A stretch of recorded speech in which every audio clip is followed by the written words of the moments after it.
Hi everybody, and welcome back to the How Recently Info channel. Today I'm going to show you a quick unbox of your Samsung smart monitor.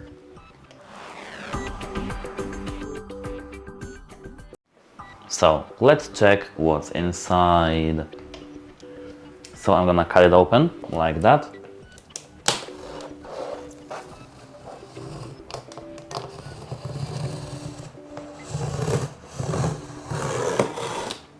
Using my hard reset professional tools.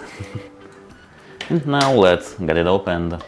So here inside we do get some, as you can see, Samsung simple user guide with along the cables, as you can see, and some packaging, the energy status, and as I can see, the installation guide.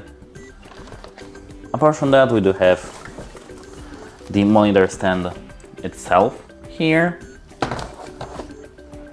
some quick cables, as you can see. It's, I don't know what's its port, we'll learn that after that. And here, as you can see, the second part of the monitor stand.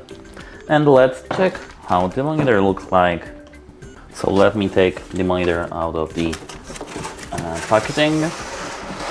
Here, as you can see the first look at our monitor. Let's get it out of it. As you can see, this is the back. And let me pause this video so that you can see only the best part of it. So as you can see, here we do get the monitor itself. It's very, as you can see, big. And that's it for this video actually. As you can see, we get installation guide, user manuals, and monitor stand, and some adapter. That's it. Hope it helps you. And if you have to learn something about this speaker, check out one because we have videos for that. That's it, and goodbye.